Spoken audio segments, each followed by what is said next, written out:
Bhaktivedanta Swami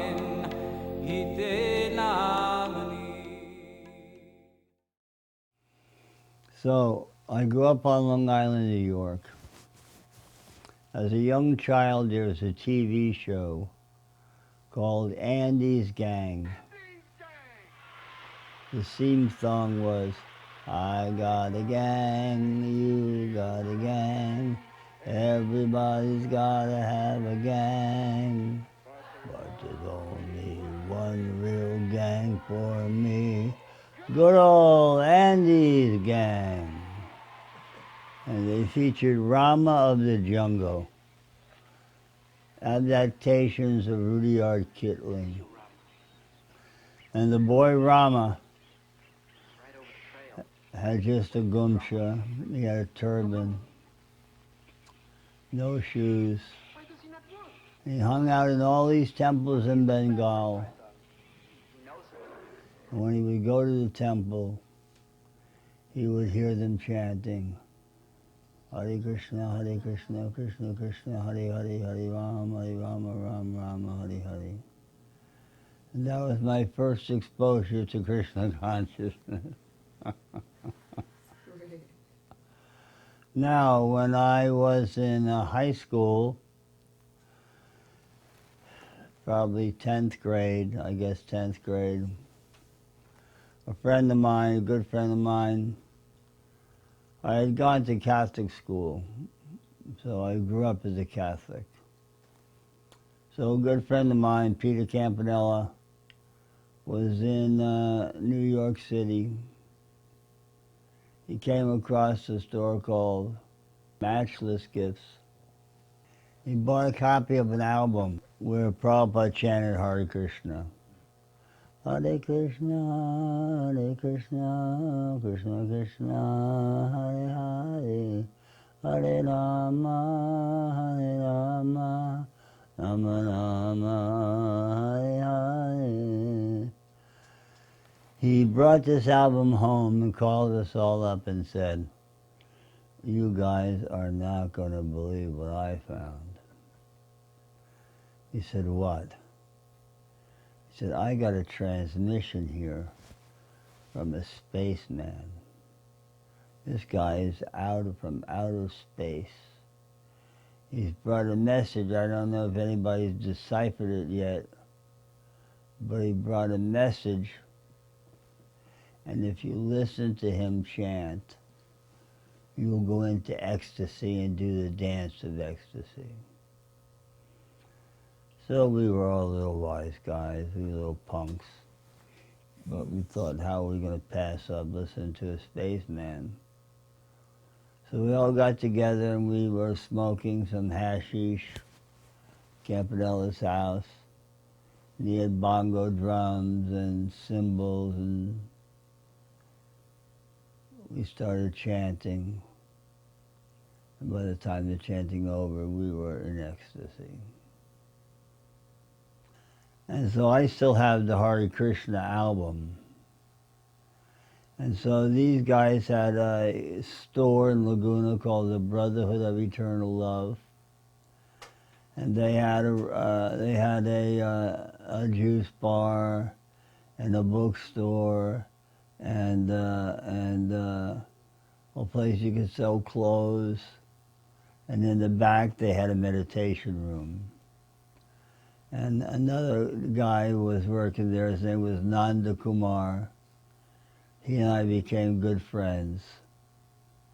We go in there one day, and here they are in the back room chanting Hare Krishna. I had no idea anybody even knew about chanting Hare Krishna but us. But we went back in, and Dinanath was there, Tamal Krishna was there. Several other devotees were there. They told us all about the temple and that we had to go. So we decided we'd hitch up to LA and see what the temple was about. And Prabhupada was just arriving, and everybody was just in a tussle getting ready for Prabhupada to come. I was still a hippie. I had long hair and a beard. But the devotee said I could go down to the flower market, and I could get some flowers and I could make a garland for Prabhupada. And so when Prabhupada came, I made a garland, and he got off the airplane and walked out to the car, and I bowed down and I put the flowers around Srila Prabhupada's neck and bent down and touched his feet. And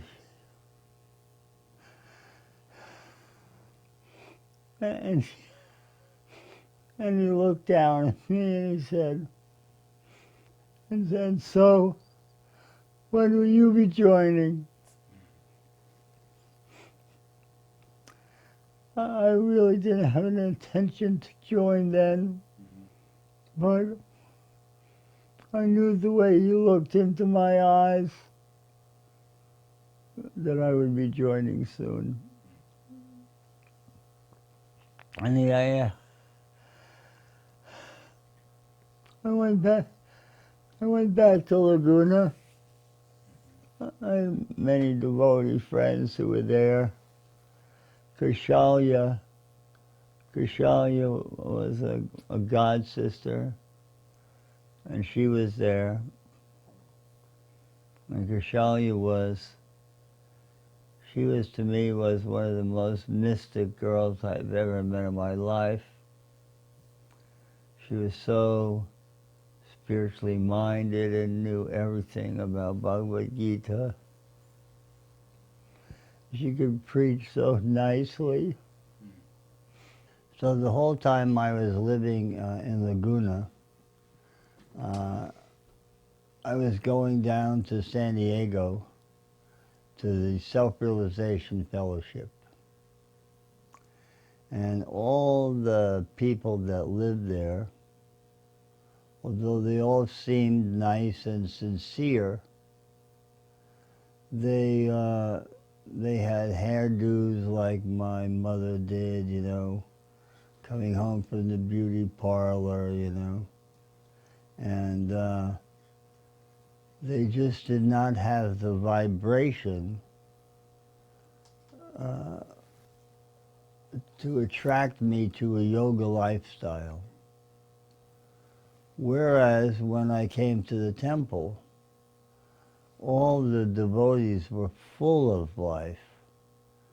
And you could tell that there was something happening in them. They were exuberant with devotional sentiment, almost intoxicating to be around them. And you just wanted to know what it was that they could have plugged into that could have transformed their life and made them feel so blissful. And while there wasn't anything lacking on a mundane level in my life, there was something lacking deep in my heart. And I didn't feel complete, and I felt a yearning. And that is what made the difference between other things that I might have been looking at versus my encounter with the devotees. Good. And so then I went up to San Francisco, made the transaction, met with Bob Rubahan, went down to the temple, and went up to attend Arti. Hansaduta was doing kirtan, and Hansaduta was just an ecstatic kirtan leader. And I fell in love with Hansadut immediately. I accepted him as my elder god brother. And he had had a lot of association with Prabhupada and could just tell the most nectarine stories about Prabhupada. And so I shaved my head that day and I joined the temple. So that was how I became a devotee. What happened was that George Harrison had given the manor to the London devotees. And there was a shuffling around of personnel, and Prabhupada wanted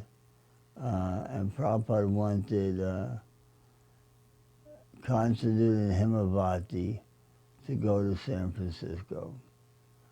But the Berkeley Temple was so new, there were no initiated devotees in the Berkeley Temple. So Prabhupada said, is there anyone suitable? And Hansaduta said, yes, there's this one boy, Bhaktivedanta, he would be okay.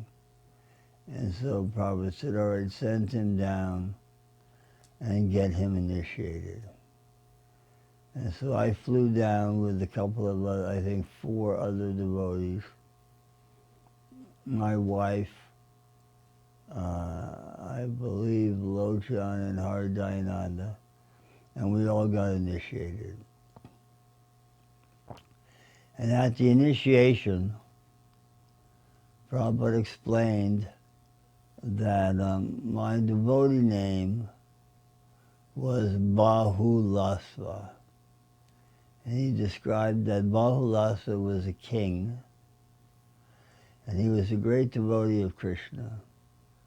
And he was renowned for having many horses. And he said, you have always had many horses, and always will have many horses.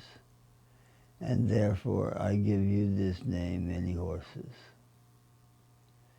And I grew up, my family raised and trained horses. And all through my adult life, I've had horses. And even now, as I'm approaching the end of my life, I still have one horse.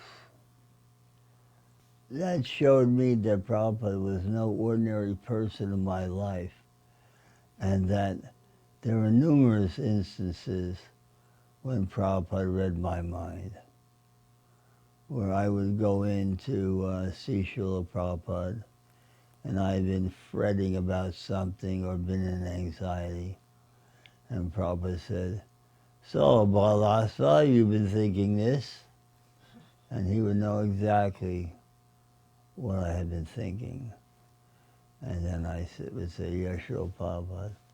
And then he said, have you worked out the solution? And I would say, no, Srila Prabhupada. And then he would say, then I recommend you do this. Well, what can you say, right? Who can do that to you, you know? And so then what shortly happened, and this was a giant boon for me. This was a boon. And I do not want to present this in a way to glorify myself. Because it was all Prabhupada's grace. And I just happened to be in the right place at the right time. So I had no college education. I did not even think of myself as an intellectual person. And here I was the temple president of Berkeley Temple. And for some reason, one day, this gentleman came to the temple on Durant, and he was Dr. Stilson Judah. And he was the head of the Berkeley Theological Seminary. And he told me he wanted to compile a book. about Krishna consciousness, and specifically what makes a person become a devotee. And so I told him I'd ask Prabhupada if I could get permission. And Prabhupada said, yes, give him permission. And so this began a 2-year project where we put together questionnaires about background, what were your thoughts like before, and so on and so forth. And we submitted it to Srila Prabhupada, and he was very pleased with it. And Dr. Judah went ahead and published this book. And he derived great notoriety for doing this book. It was the first of its kind. And he derived great notoriety and became very intimate with Srila Prabhupada. And because of my contact, like a liaison between him, every time Prabhupada wanted to see Dr. Judah, he would invite me down. On one of these walks with Dr. Judah, Srila Prabhupada was explaining that the way to become Krishna conscious is through the practice of devotional service, of sadhana. And that if you don't practice getting up in the morning, going to arti, chanting, shravanam, kirtanam, all the various ways to practice devotional service, then there's no question of you becoming Krishna conscious. You can't become Krishna conscious without engaging in the activities of devotional service. And so I made some kind of comment, some kind of foolish comment came out of my mouth about the importance of this or that. And Srila Prabhupada turned around and told me that he had been explaining this to me for 100 lifetimes. And all the devotees went, oh, as if that was a compliment, that Prabhupada had to come back 100 times to save me from ignorance. But Prabhupada actually meant, at least I took it in a way, that this is how foolish you are, that after 100 lifetimes you're still not getting the message that Krishna consciousness has to be practiced. Can you say like that, any statistics that nobody has? Maybe we have not seen him or has seen God. That is quite possible because we have not scrutinizingly studied all the men of the world. Yes. Then how you can say nobody has seen? You have not seen the man who has seen him. So the man He will not admit his fault. He will accuse others. Nobody has seen God. Why? You may not have seen, but why you say nobody has seen? You have not seen that person who has seen God. Therefore you say like that.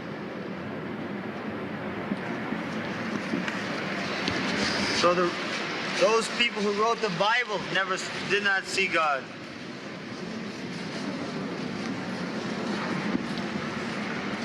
That is, when God is canvassing, here I am, Krishna, they will not see it.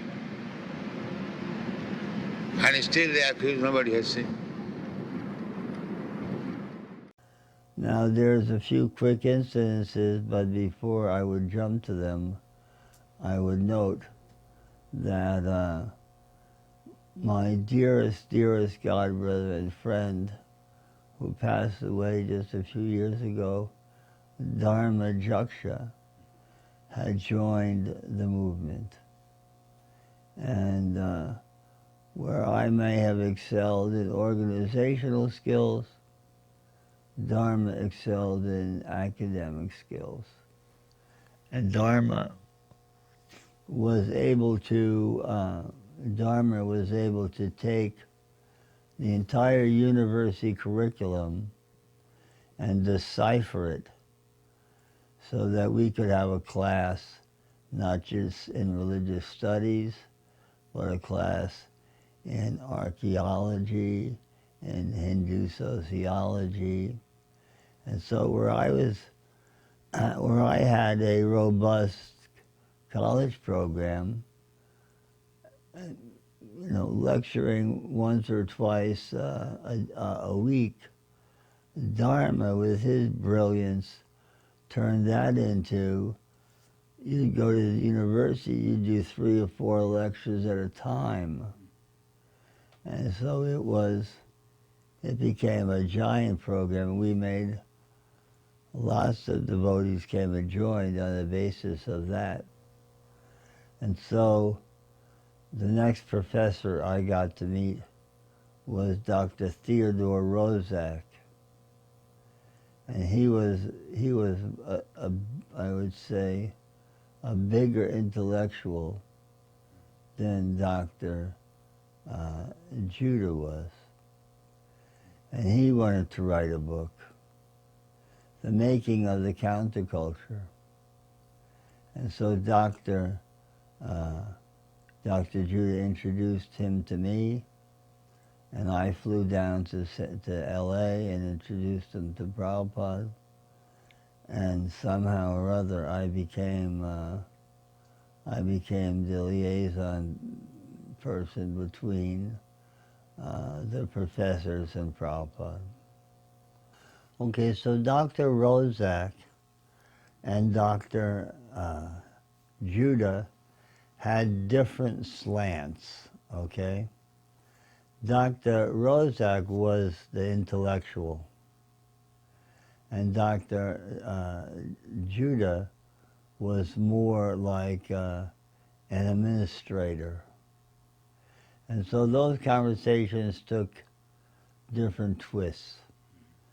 And Dr. Roszak, even though he would be sometimes challenging to Prabhupada's view, he was always, always highly respectful of Prabhupada's view. And Prabhupada had different themes that he would discuss with these professors.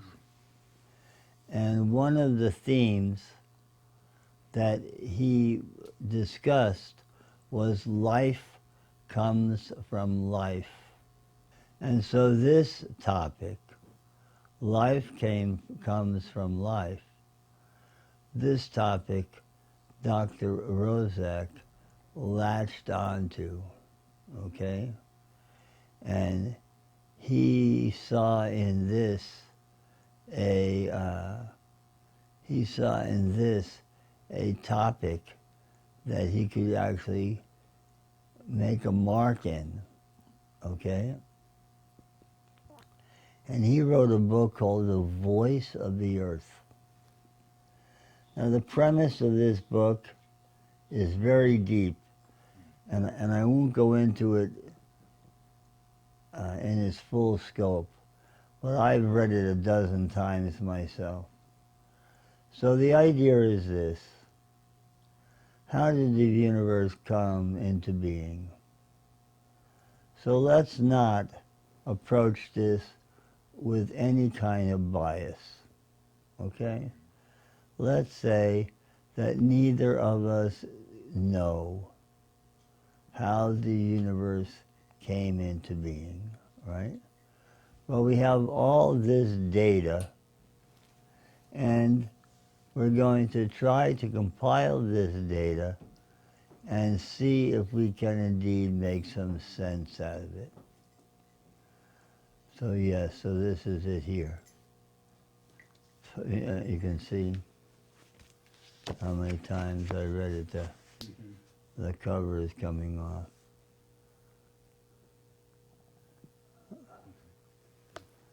And so the very first notion that some whack-ball scientist put forth was that randomness could describe the evolution of life. And the idea, the kind of joke, if you would, that they put together was, if you put together 1 million monkeys in a room and they all typed away. Eventually they would produce DNA. That was their idea. And so the premise on this is if you had an infinite period of time. And because when this was proposed, nobody knew how old the universe was. So you couldn't really debate it because given an infinite amount of time, anything's possible, right? Certainly, an infinite amount of time is just, you can't even get your head around what an infinite amount of time is. But then, as that theory evolved, and the gentleman who calculated this is in this book, it became apparent there wasn't an infinite amount of time. The universe had a lifespan, 13.5 billion years. Sounds like a lot of time, right? But it pales in comparison to infinite. And so he's shown that there is not adequate time for the monkeys to generate DNA in a type room, typing randomly. So he and Srila Prabhupada put that forth and said to Srila Prabhupada, what do you think of this idea now in light of the 13.5 billion years? And I think this was on a morning walk. And Prabhupada said, obviously, that 13 billion and infinite are not the same, and therefore it would be impossible that such a thing could come about. And then Rozak bit into that, and that became, that got published in this book, and that became one of his major lecturing points. One thing that stands out to me on a very intimate note are Rath Yatras. And, San Francisco Temple is New Jagannath Puri. That's what Prabhupada called it from the beginning. All the devotees who have served there for any length of time worship Jagannath in that spirit. And I love Jagannath Temple like I love Jagannath Puri. And Srila Prabhupada was coming up to do what was called Mantra Rock. Now, there really wasn't a big temple there yet, but Allen Ginsberg, who wrote the introduction to Bhagavad Gita, was convinced he could organize a big kirtan. And so, at his own initiative, Allen organized Mantra Rock. And all the famous rock bands of the day played. Janis Joplin played. You just name it, they were there. And it was a giant success. It really gave the feeling that ISKCON was just going to now explode, and the Bay Area was going to be its holding point, and Country Joe and the Fish were there. And this was a great event, and it was held as a family dog. And the next year we had another festival there. I didn't attend the Mantra Rock Festival. I was still a hippie in Laguna. but I attended the second one. And Narayan had built the carts, and we pulled them through Golden Gate Park, and Prabhupada danced. And when Prabhupada danced, it was like the whole universe danced. Everyone went into pure ecstasy. It was just magnificent. And when it was over, Madhavisa had rented a vehicle, some kind of a limo, to pick Srila Prabhupada up and take Srila Prabhupada back to the apartment that we had rented for him. And when we got to the car, I was standing behind Madhu. Srila Prabhupada was sitting on the passenger side with his legs on the ground. And Madhavisa was kneeling like this. And he said, "Did you like it, Srila Prabhupada?" And Srila Prabhupada grabbed Madhavisa by the head, rubbed his hands on his head and kissed him, and said, "I loved it, Madhavisa." And that was just another endearing moment where I realized who the Guru was, who the real Jagat Guru was. The aspect that I had not seen before was the intimacy, was the loving sentiment that the Guru has for the disciple. It was not simply some mechanical thing where you came and, like at a church, made a donation and went away. But there was a deep bond of love between the Guru and the disciple. And then all you had to do was engage in devotional service, and you could experience that directly for yourself. Thank you.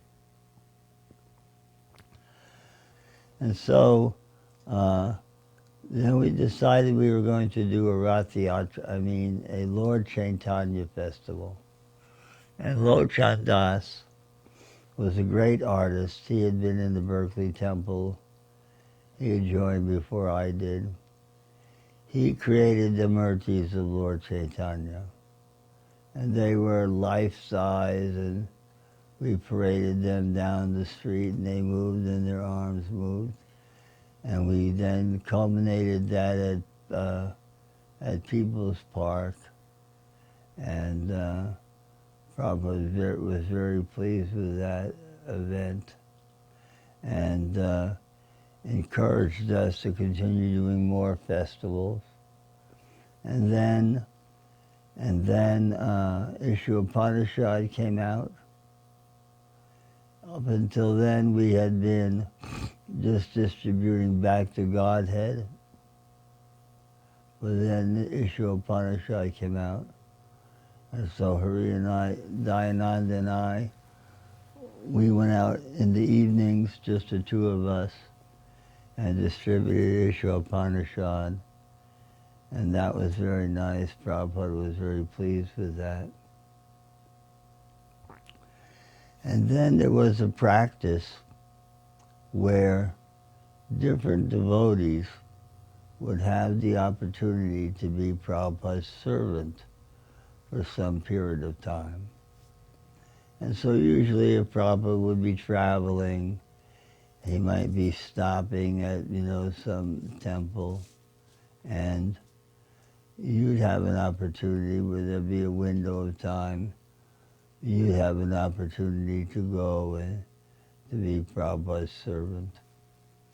And so Prabhupada was coming to New Vrindavan, And there was a couple of weeks where no one was designated to be his servant.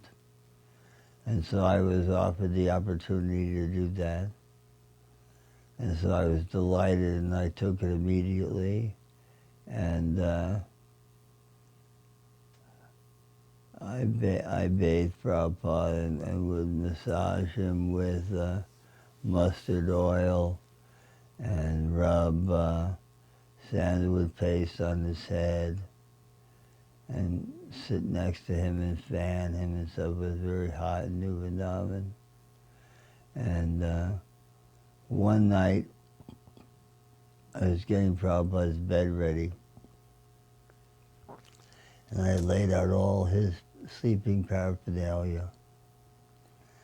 And Prabhupada was looking out the window, and he had a giant Tulsi Tulsi peacock feather that had fallen from, from one of his wrists. And he bent down and picked it up, and he began holding it over his face, and he was just chanting, Govinda, Govinda, Govinda, Govinda. And Prabhupada just became so overwhelmed with ecstasy that I was just bewildered. I just didn't know what to think or what to say or anything like that. It was so touching and so intimate, I was actually embarrassed.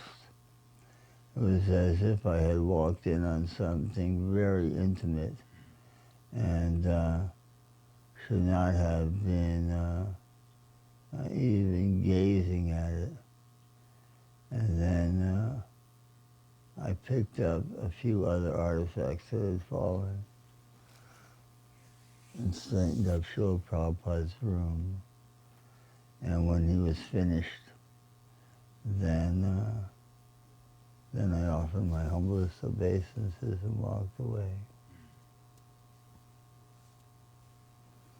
And there were many instances where Prabhupada showed that his knowledge of Krishna was not simply coming out of books, but his knowledge of Krishna was based on the fact that he knew Krishna, and that when he invoked Krishna, there was no doubt that he invoked Krishna. And then we were in the process then of getting a temple in Chicago. And I had saved up Lakshmi to buy the building. It was very hard doing Sankirtana in Chicago because it was the meat-eating capital of the world. It was very demonic. And the winters were horrible. And the Lakshmi was thin and lean.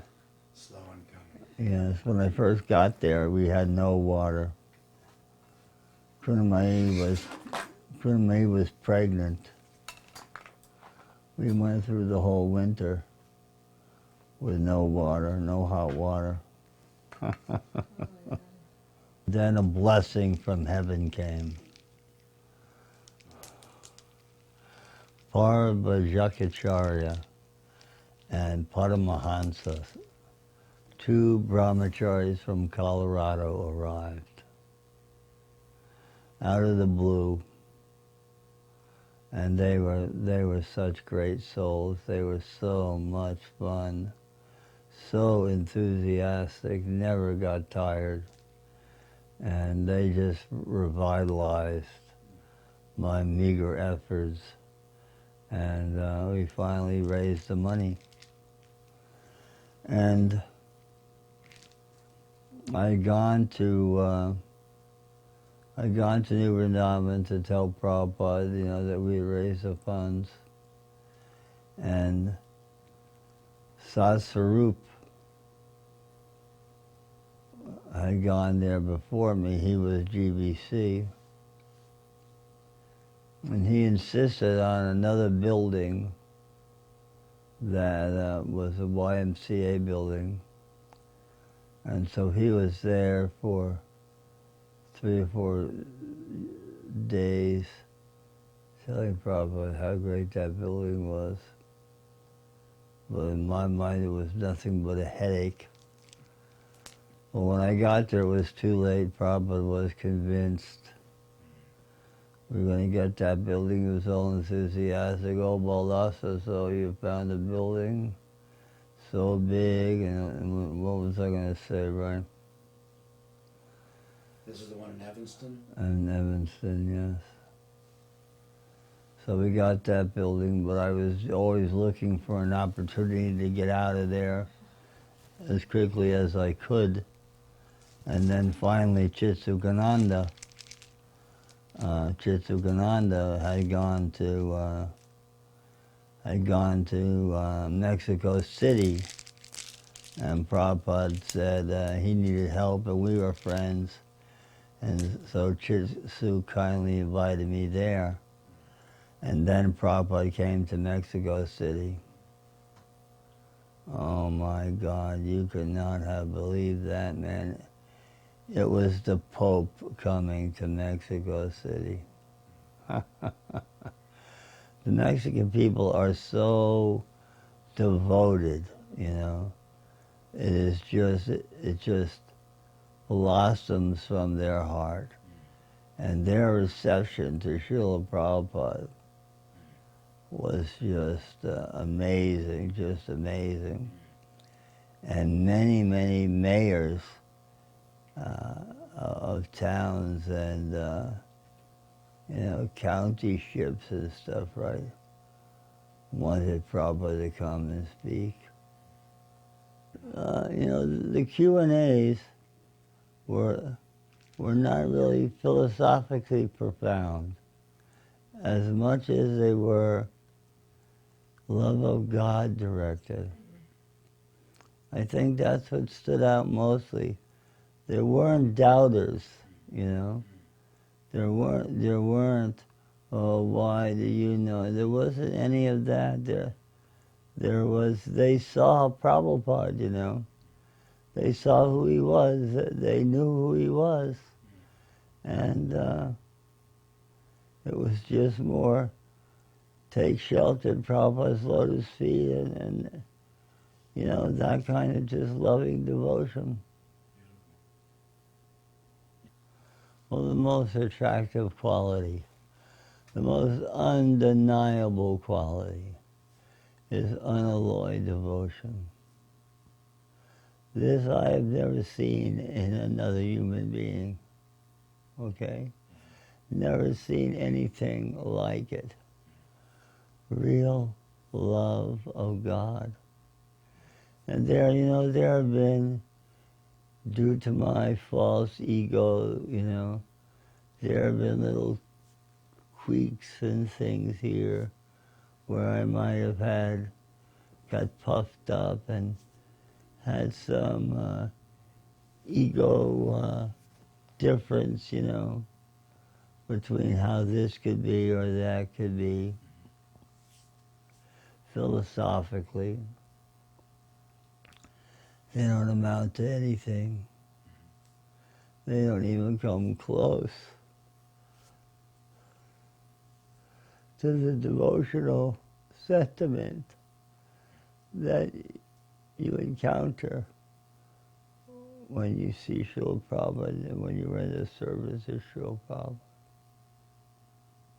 I want to offer my humblest obeisances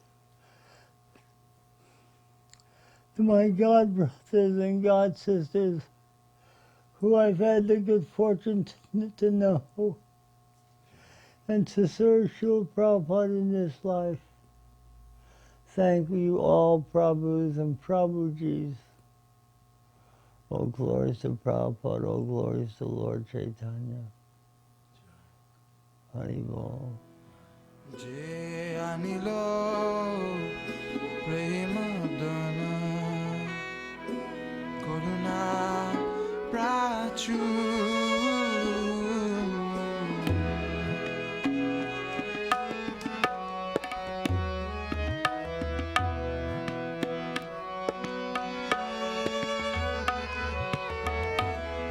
Jai Anilo Premadana Karuna